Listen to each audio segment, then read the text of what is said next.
8 minutit. Ja aitäh, hea eesistuja, sõna andmast. Ja no tõepoolest, mis me siin siis kuulsime, et mis mind nagu isiklikult alati väga nörritab, on see,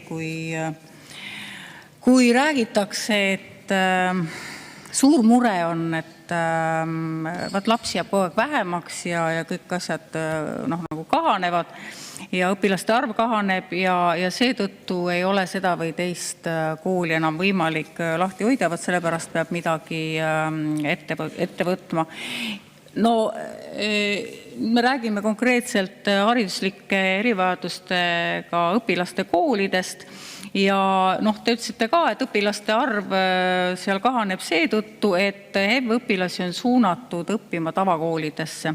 Ja vaadake, siin ongi üks väga suur probleem tegelikult, et ma olen sellest rääkinud väga palju, et see niinimetatud kaasava hariduse ideoloogia tuleks Eesti Vabariigis üleüldse ära lõpetada, sellepärast et sellest saavadki alguse väga-väga suured probleemid. Õpetajate järelkasvu probleem, õpetajad tulevad kooli, lähevad ära, sest et nad ei saa seal koolis hakkama, sellepärast et nad ei saa tegeleda oma põhitööga ehk siis laste õpetamise tööga. Ja nüüd me kuuleme ka, et kuna HEV-lapsed siis nendest koolidest suunatakse tavakooli ja seetõttu need õpilaste arvud seal vähenevad ja seetõttu tulebki, eks ole, te leiate 101 põhjust ja õigustust, nagu te meile siin ka tõite, et miks tuleb siis neid koole nii-öelda reorganiseerida ümber. Aga tegelikult on ikkagi niimoodi, et need haridusliku erivajadusega lapsed ei peakski olema tavakoolis. Nad vajavadki nad on erilised lapsed, nad vajavadki tegelikult just nimelt seda erilist õpi- ja kasvukeskkonda. Ja seetõttu peaks mitte neid koole kinni panema, vaid vastupidi, neid peaks igati toetama ja hariduslike erivajadusega õpilasi peaks just nimelt sinna suunama, eks ole, seal oleks ka, ja sinna peakski suunama ka vastavat personali, et nende laste selline turvaline ja mõnus õpi- ja kasvukeskkond oleks tagatud. Aga mida teete teie, eks ju? Räägite meile siin, et kahanemine toob kõigil hoopis õnne õuele. Vaadake, kõik need 7 kooli, mis on üle Eesti laiali, on väga omanäolised ja tegutsevad vastavalt oma kodukandi, kogukonna, õpilaste eripäradest lähtuvalt.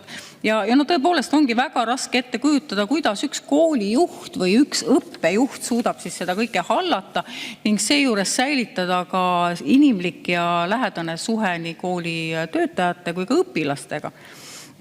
Ja seda teemat ka täna puudutati, ja te olete ise ka korduvalt väitnud, et teil ei ole probleemi nende juhtide, koolide, nende juhtide tööga, ei nende õpetajate tööga, ei selle teenuse kvaliteediga, mida need lapsed saavad.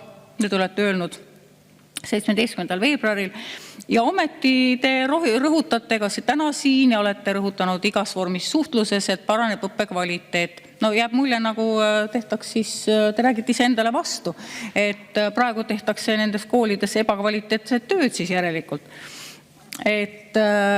Ja mida selle muudatusega siis ikkagi parandama minnakse?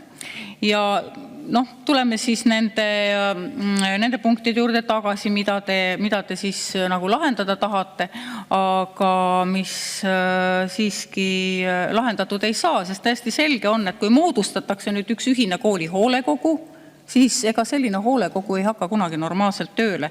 Et kui praegu on igal koolil oma hoolekogu, siis pärast nende hoolekogude ühendamist peavad siis hakkama nende kõikide koolide hoolekogu liikmed tegelema siis 7 eri kooli probleemidega, et kui nad praegu tegelevad ühe kooli probleemiga, see on kõik hallatav, see kõik on arusaadav, siis pärast, kuidas on võimalik, et praegused hoolekogud peavad hakkama ennast kursis hoidma 7 õppekoha küsimustega.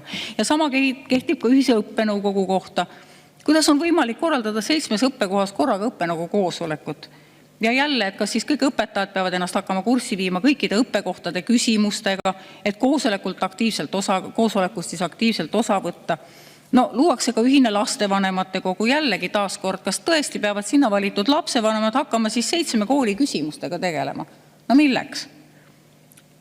Ja veel üks tõsine punkt, luuakse ka üks ühine õpilasesindus. Kas te ministeeriumi ametnikud, kes teile on need asjad kõik ette valmis, kas nad saavad ikka aru, milliste õpilastega on tegu? Kuidas nad kujutavad ette 7 õppekoha ühist õpilasesinduse koosolekut, eriti veel, kui õpilasesinduses on toimetuleku õppekava õpilane? Kuidas selline õpilane suudab üldse kogu seda probleemistikku hoomata, kõigest aru saada? See on ju keeruline ka tavaõpilasele. Nii et rääkimata siis lihtsustatud õppekava õpilastest, kes seal siis peaksid osalema. Ja 7 koolile koostatakse siis ühine õppekava. No me teame, mis see kaasa toob. No tehakse üks selline suur kombinaat. Ja te rääkisite ka, et õpilaste vastuvõtt muutub kergemaks ja lapsevanemad leiavad kogu info koolide kohta ühest kohast. No tegelikult see päris tõele ei vasta, sest et lisaks nendele 7 koolile on veel Eestis veel erivajadustega laste koole, nii riigi kui kui ka kohalike omavalitsuste koole. Ja lapsevanem peab ikkagi kogu seda infot mujalt otsima ja selle kokku panema ja peale selle lapsevanem ei hakka oma last sõidutama ühest Eesti otsast teise. Tema jaoks on ikkagi oluline, et kool oleks kodu lähedal. Kuidas siis jagada ühendkoolis seda töökoormust ja leida kvalifitseeritud tööjõudu? See on ka problemaatiline, et töökoormust võib ju jagada küll lähedal seisvate või lähedal asuvate koolide vahel, aga kui on ikkagi koolide vahel suured vahemaad, nagu nende 7 kooli vahel on, siis on täiesti arusaamatu, kuidas sellel ühendkoolil on suurem võimalus siis järsku kvalifitseeritud tööjõudu leida kui praegustel koolidel. Probleem on ju selles, et seda kvalifitseeritud tööjõudu lihtsalt ei ole ka. Ja siis rääkisime ka sellest 300 000 eurost. On siiski märkimisväärne, et sääst suunatakse ka lastega vahetult tegelevate spetsialistide palkadesse. Väidetavalt võiksid ju siis need spetsialistid, õpetajad ja tugispetsialistid tervitada seda palgatõusu, aga kas see tegelikult tõele vastab? Tegelikult see sääst tuleb ju ennekõike 7 koolidirektori koondamisest, aga samas te ütlesite ise ka, et luuakse 4 keskset ametikohta: direktor, õppejuht, metoodik, siis võrgustikujuht, siis on selle e-infosüsteemide spetsialist ja nendel ka on omad töötasud, nii et tegelikult on alust arvata, et palgakulud hoopis suurenevad. Ja ega tegelikult see pilt ei ole üldse ilus ja mis on ka kogu selle protsessi juures tegelikult väga häiriv, et seda direktorite preemiat, mis te olete siis määranud nendele direktoritele, kes tööst ilma jäävad, et oluline fakt selle juures on see, et seda pakuti direktoritele siis, kui nad ükshaaval Tartusse vestlusele kutsuti. Ehk et ilmselgelt üritatigi siis neid direktoreid ühekaupa ära rääkida, et ei tekiks mingit sellist kollektiivset vastupanu. Ja kaasamisprotsess on ka tegelikult olematu.